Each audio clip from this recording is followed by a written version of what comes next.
Welcome friends, आप सभी का स्वागत है आपके अपने channel Umashankar Sahu US education पर।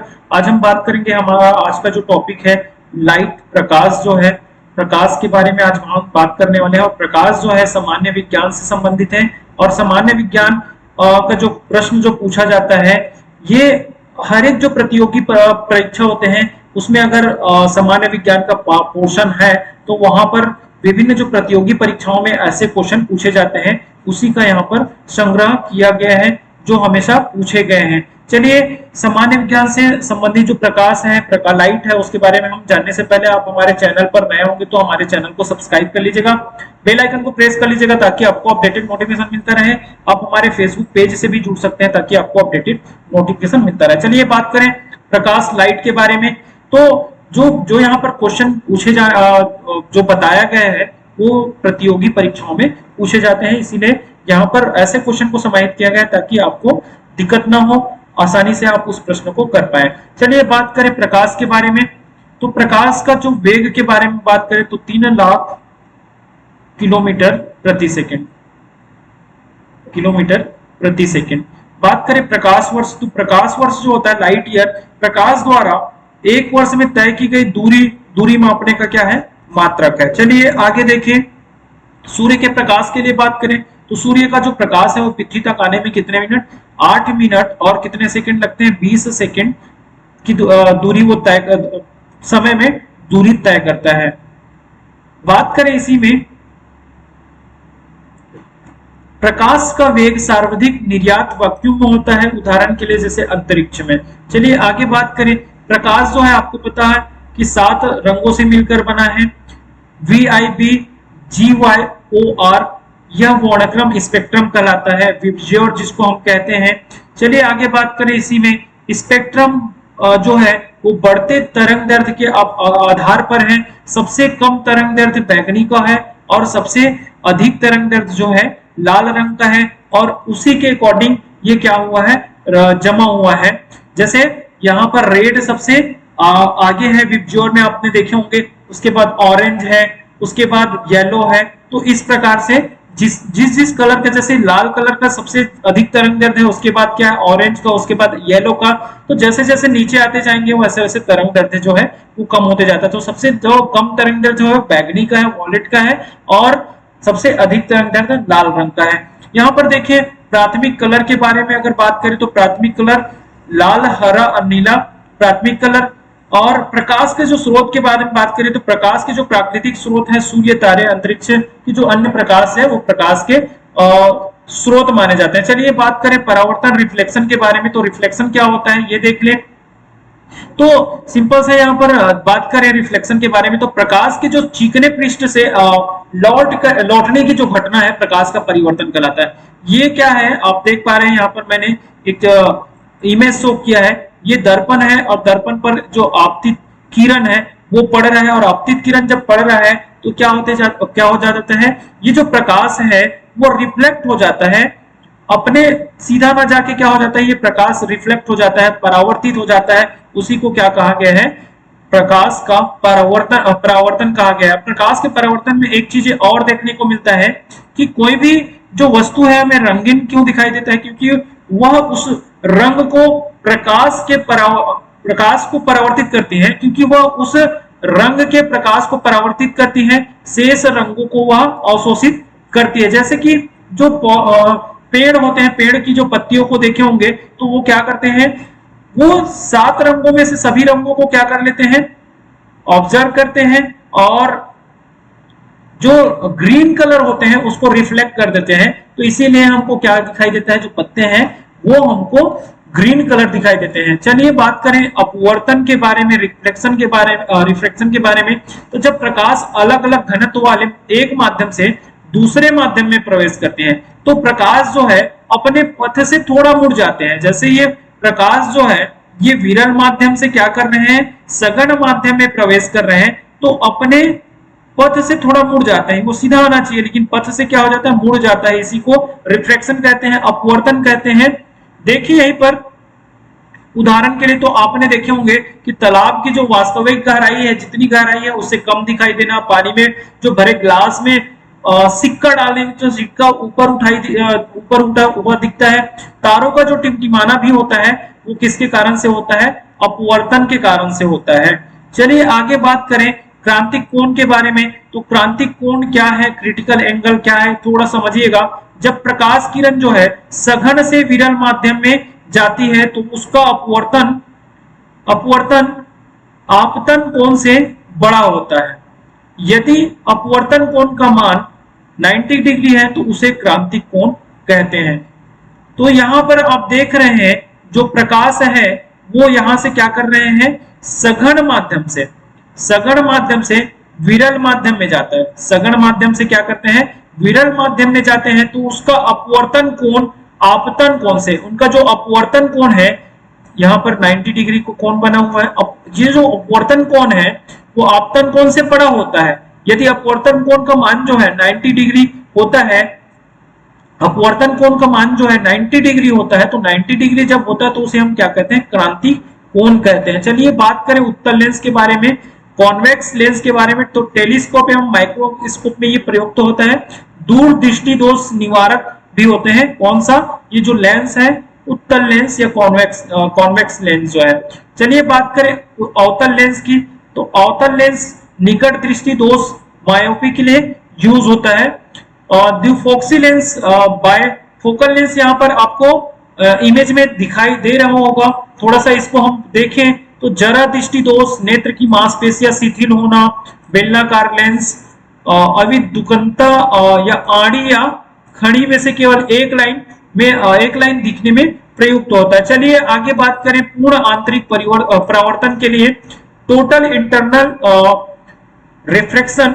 तो यहां पर यदि आपतन कोण, एंगल ऑफ इंसिडेंस ऑफ आपतन कोण का मान क्रांतिक कोण से क्या होता है, अधिक हो तो विरल माध्यम में नहीं जाता है बल्कि परावर्तित होकर क्या हो जाता है, सघन माध्यम में ही लौट जाता है। ये जो सघन माध्यम है, तो सघन माध्यम में विरल माध्यम में जाता है तो क्या होता है, अपने जो दिशा है उससे थोड़ा सा क्या हो जाता है, ये मुड़ जाता है। और लेकिन यहां पर देखें तो क्रांतिक कोण जब कब बनता है, जब 90 डिग्री से अधिक होता है। और इसी प्रकार से हम बात करें यहां पर ये आपतन कोण है, ये आपतन कोण है सघन माध्यम से विरल माध्यम में नहीं जाता है, जबकि परावर्तित होकर सघन माध्यम में क्या हो जा रहा है, यहाँ पर लौट जा रहा है। यहाँ पर भी आप देख रहे हैं कि पूर्ण आंतरिक परिवर्तन यहाँ पर भी हो रहा है। मतलब कोई भी प्रकाश की जो किरण है वो एक माध्यम से जब दूसरे माध्यम में प्रवेश करता है तो वो सीधा ना जाकर क्या हो जा रहा है, वो यह जो एक माध्यम से दूसरे माध्यम में प्रवेश नहीं कर पाता है, और प्रवेश नहीं कर पाने के कारण से क्या हो जाते हैं, वो उसी माध्यम में क्या हो जाते हैं, लौट जाते हैं।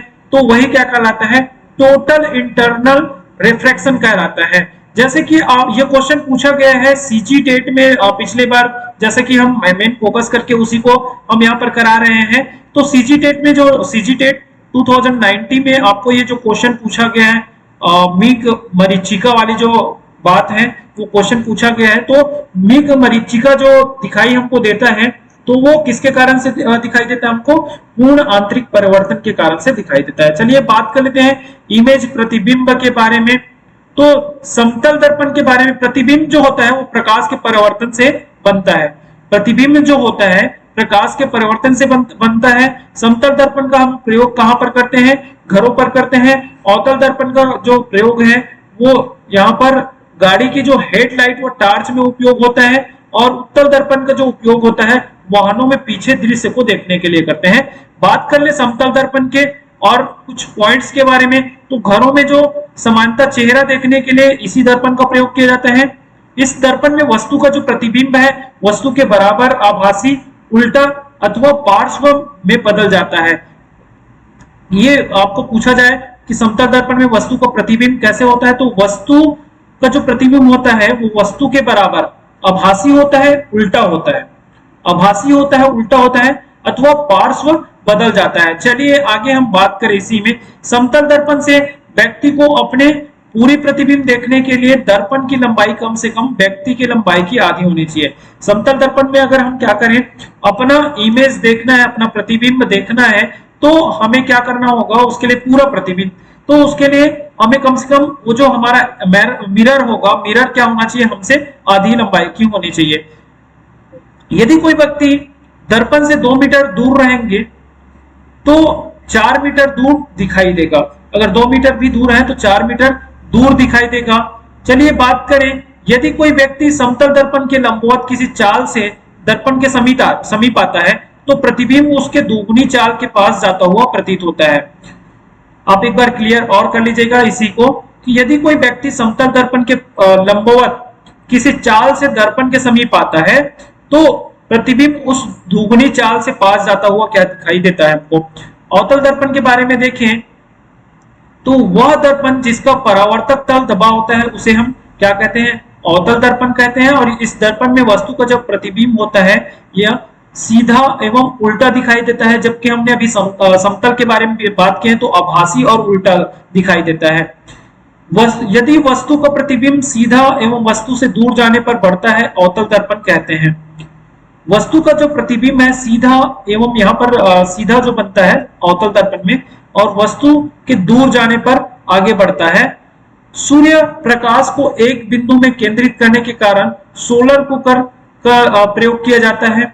डॉक्टर कान व गले के आंतरिक भागों को जांचने के लिए किसी वस्तु को यदि अवतल दर्पण के समीप फोकस दूरी के माध्यम से क्या करते हैं, वो उस चीजों को देखते हैं।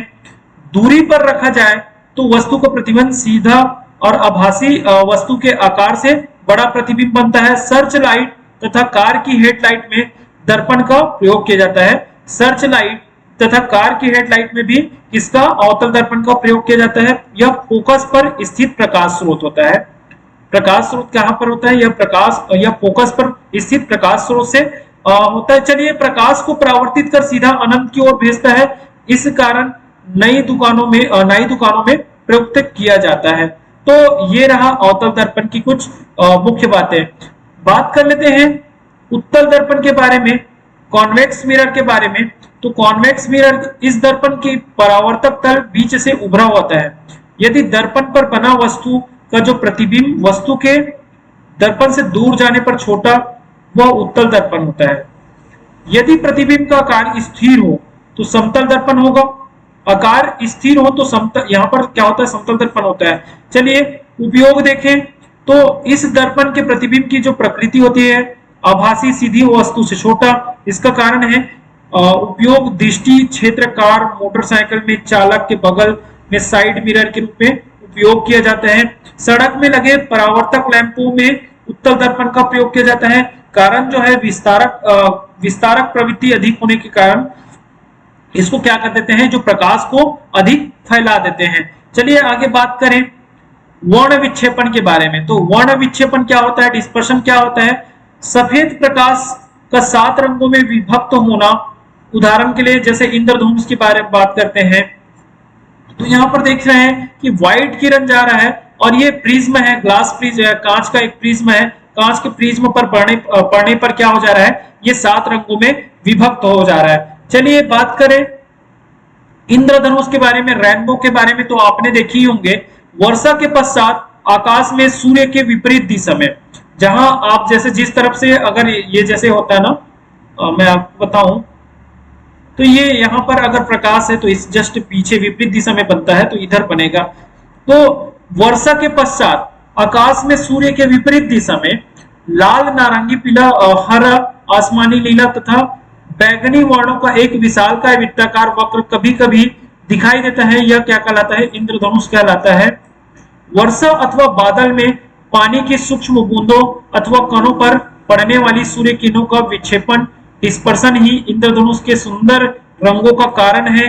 पानी के फुहारे पर दर्शक के पीछे से सूर्य किरणों के पड़ने पर भी इंद्रधनुष देखा जाता है। जहां पर वाटरफॉल आपको दिखाई देगा वहां पर भी क्या दिखाई देते हैं, इंद्रधनुष दिखाई देते हैं। इंद्रधनुष कहां बनता है, जस्ट सूर्य के विपरीत दिशा में बनते हैं। चलिए आगे बात करें व्यतिकरण के बारे में, इंटरफेरेंस के बारे में बात करें कि जब समान आवृत्ति और समान आयाम की 2 प्रकाश तरंगे एक ही प्रकाश स्रोत के एक ही दिशा में संचारित होती है तो माध्यम के कुछ बिंदुओं पर प्रकाश की तीव्रता अधिकतम तथा कुछ बिंदुओं पर न्यूनतम या शून्यता पाई जाती है। अर्थात कुछ बिंदुओं पर प्रकाश की अधिकतम और कुछ बिंदुओं पर अंधेरा सा हो जाता है। तो इस घटना को प्रकाश तरंगों का व्यतिकरण कहते हैं। जैसे साबुन का बुलबुला रंगीन दिखाई देता है, पानी पर पड़ी और तेल की पतली परत का रंगीन दिखाई देना, सीडी कॉम्पैक्ट डिस्क का रंगीन दिखाई देना। आपने देखे होंगे सीडी को तो कहीं पर कम जैसे लाइट टाइप का आपको दिखाई देगा, कहीं पर अधिक दिखाई देगा, तो ये प्रकाश के व्यतिकरण के कारण से ही होता है। चलिए बात करें यहाँ पर विवर्तन डिफ्रैक्शन के बारे में। अगर बात करें तो प्रकाश के अवरोध के गिराने पर मुड़ने की जो घटना है उसको विवर्तन कहते हैं, और इसी कारण जो है तारे स्पष्ट नहीं दिखाई देकर क्या होते हैं, धब्बों की तरह दिखते हैं। जैसे आप देख रहे हैं यहाँ पर प्रकाश स्रोत है यहाँ पर, और प्रकाश स्रोत क्या कर रहे हैं यहाँ पर प्रवेश कर रहे हैं, तो ये छिद्र है, छिद्र में प्रवेश कर रहे हैं, और छिद्र में प्रवेश करने पे यहाँ पर क्या हो जा रहा है, फैल जा रहा है, ये अवरोध है। इसी को कहा गया है कि प्रकाश क्या कर रहा है, अवरोध। प्रकाश के अवरोध के किनारों पर मुड़ने की घटना को प्रकाश का विवर्तन कहते हैं, और इसी कारण से जो तारे स्पष्ट नहीं दिखाई देते, तो ये भी क्या होता है, एक धब्बों की तरह हमको क्या करता है, दिखाई देता है, पूरी तरह से नहीं दिखाई देता है। चलिए बात करें प्रकीर्णन स्कैटरिंग के बारे में। तो स्कैटरिंग क्या होता है, सफेद प्रकाश का वायुमंडल में स्थित धूल के कणों, जल की बूंदों द्वारा बिखरना प्रकाश का क्या कहलाता है, प्रकीर्णन कहलाता है, स्कैटरिंग कहलाता है। प्रकाश का प्रकीर्णन वेवलेंथ पर निर्भर करता है। सर्वाधिक प्रकीर्णन सबसे कम तरंग दैर्ध्य वाले प्रकाश अर्थात बैगनी, और सबसे कम प्रकीर्णन सर्वाधिक तरंग दैर्ध्य वाले प्रकाश अर्थात लाल रंग का होता है। तो आप देखेंगे प्रकीर्णन के बारे में अगर जब पूछा जाता है तो जिनका जो प्रकीर्णन तरंग दैर्ध्य अधिक है वहां पर सर्वाधिक वो कम दिखाई देगा। यहाँ पर स्पष्ट रूप से आप देख पाएंगे कि सर्वाधिक प्रकीर्णन सबसे कम तरंग दैर्ध्य वाले में होता है, और सबसे कम जो प्रकीर्णन है वो सबसे अधिक तरंग दैर्ध्य वाले में होता है। तो लाल रंग में सबसे क्या होगा, कम होगा प्रकीर्णन, और बैगनी रंग में क्या होगा, सबसे अधिक प्रकीर्णन होगा। क्यों? क्योंकि उनके तरंग दैर्ध्य बैगनी का कम होता है और लाल का अधिक होता है। उदाहरण के लिए बात करें, आकाश का जो नीला दिखाई देना, ये प्रकाश के स्कैटरिंग के कारण से दिखाई देता है। खतरे के निशान लाल रंग के होते हैं क्योंकि इसका तरंग दैर्ध्य अधिक होने के कारण यह बिना प्रकीर्णित हुए अधिक दूरी तक तय कर सकती है। चंद्रमा या अंतरिक्ष से आकाश काला दिखता है क्योंकि प्रकीर्णन के लिए माध्यम नहीं होता है। तो आप देख रहे हैं कि यहाँ यह सूर्य का जो प्रकाश है, सूर्य का जो प्रकाश है ये अभी निकलता हुआ है, उसके बाद दोपहर की बात है, और उसके बाद हम देखें ये जो वायुमंडल है यहाँ पर क्या होते हैं, धूल के कण होते हैं, जल की बूंदे होती हैं, जिसके कारण से क्या हो जाता है, वो प्रकाश जो है फैल जाता है। तो चलिए आगे बात करें, प्रकाश तरंगों का ध्रुवण क्या कहलाता है। तो प्रकाश तरंगों का जो ध्रुवण है, पोलराइजेशन इसी को कहा जाता है। पोलराइजेशन के बारे में आपको बताऊं तो एक पोलराइट का ग्लास आता है, वो किसी भी प्रकाश को क्या करता है, वो फैलते हुए आता है, तो उसको क्या कर लेते हैं, जैसे पोलराइट आप देखे होंगे कि जब भी आप गाड़ी में चलते हैं तो पोलराइट या उसको हम कोटिंग ग्लास कहते हैं, कोटिंग ग्लास कहते हैं। तो कोटिंग ग्लास आप क्या करिएगा, यूज में लाएं तो कोई भी प्रकाश जो फैला हुआ होता है वो हमको क्या एक जगह दिखाई देता है। जैसे कि हम थोड़ा सा पढ़ लेते हैं इसको तो समझ में आएगा। जब प्रकाश तरंगे सभी दिशाओं में समान रूप से वितरित ना होकर एक ही दिशा में हो तो ऐसी तरंगों को ध्रुवित तरंगे कहते हैं। जब प्रकाश तरंगे सभी दिशाओं में समान रूप से वितरित ना होकर एक ही दिशा में हो तो क्या कहलाता है, तरंगों को ध्रुवित तरंगे कहते हैं। यह प्रभाव उत्पन्न करने के लिए पोलराइट्स का प्रयोग किया जाता है जो प्रकाश की चकाचौंध से बचने में मदद करते हैं। जैसे मैंने कहा कि जब भी आप ड्राइव करते हैं तो वहां पर अगर आप चश्मा पोलराइजेशन वाला या कोडिंग ग्लास वाला आप चश्मा यूज करते हैं तो जो फैला हुआ जो प्रकाश होता है वो एक जगह दिखाई देता है, मतलब आपका चकाचौंध आपको नजर नहीं आएगा। जैसे उदाहरण के लिए कार में पोलराइट का प्रयोग, पोलराइट चश्मा द्वारा त्रियामी फिल्म देखना, जैसे 3D जो मूवी हम देखते हैं वहां पर भी जो ग्लास होता है वो पोलराइट वाला ग्लास होता है। चलिए बात करें लेजर के बारे में। तो लेजर जो है मानव निर्मित प्रकाश किरण आविष्कारक चार्ल्स राउस टीएस मैन, इसकी विशेषता देखें तो ये अत्यधिक तीव्र होता है, दिशात्मक होते हैं, बहुत कम फैलाव होता है, एक ही रंग के तथा गुण वाले प्रकाश। उपयोग देखें तो औद्योगिक क्षेत्र में, वेल्डिंग के काम में, कटिंग, ड्रिलिंग, चिकित्सा का क्षेत्र में देखें तो सूक्ष्म शैल क्रिया, नेत्र, जैसे कि चिकित्सा क्षेत्र में सूक्ष्म शैल क्रिया जैसे अबॉर्शन वगैरह करना, तो जैसे लेजर अबॉर्शन करते हैं तो वो जो जहां पर हमको पॉइंट करना है वहीं पर पॉइंट करते हैं, इसका जो प्रकाश है वो फैलता नहीं है। देखिए नेत्र चिकित्सा व कैंसर में इलेक्ट्रॉनिक सीडी रीडिंग व रिकॉर्डिंग में आपने देखे होंगे सीडी और डीवीडी में भी क्या होता है, लेजर लगा होता है। युद्ध मैंक्री स्टार वार अमेरिका लेजर बीम काली मिट्टीकरण पिंड की दूरी ज्ञात करने में होलोग्राफी त्रिविमी प्रतिबिंब प्राप्त करना। तो चलिए बात करते हैं थ्री डायमेंशन जो प्रतिबिंब 3D जो प्रतिबिंब के लिए हम क्या करते हैं, लेजर का हम यूज करते हैं। रंग के बारे में हम थोड़ा सा देखें, न्यूटन ने यह निष्कर्ष निकाला कि सफेद रंग प्रिज्म द्वारा 7 रंगों में विभाजित हो जाता है। इसका अर्थ यह हुआ कि जो प्रकाश हमें सफेद रंग का दिखाई देता है यह वास्तव में क्या होता है, 7 रंगों के प्रकाश से मिलकर बना होता है। प्रकाश का जो रंग है प्रकाश विद्युत चुंबकीय तरंगों के रूप में होता है और प्रकाश का तरंग दैर्ध्य भिन्न भिन्न होता है। लाल रंग के जो प्रकाश का तरंग दैर्ध्य सबसे अधिक होता है और बैंगनी रंग के जो प्रकाश का तरंग दैर्ध्य क्या होता है, सबसे कम होता है। लेकिन प्रकीर्णन बैंगनी का अधिक होता है और लाल का कम होता है। रंगीन पदार्थ का जो रंग होता है, जब किसी प्रकाश स्रोत से निकलने वाला प्रकाश किसी पदार्थ पर पड़ता है और उसे परावर्तित होकर आंखों पर पड़ता है तब हमें वस्तु क्या होते हैं, रंगीन दिखाई। जैसे एक लाल कलर का गुलाब जो है वो सभी रंगों को क्या कर लेता है, अवशोषित करता है और अवशोषित करने पर लाल रंगों को क्या कर लेता है, रिफ्लेक्ट करता है, तो वो हमारे आंखों पर पड़ता है। इसी कारण से जो गुलाब है वो लाल रंग का हमको दिखाई देता है। तो आपको ये वीडियो कैसा लगा हमें कमेंट कर जरूर बताइए ताकि हम नेक्स्ट वीडियो हम लेके आ सके। ज्यादा से ज्यादा कमेंट कर दीजिएगा। Thank you.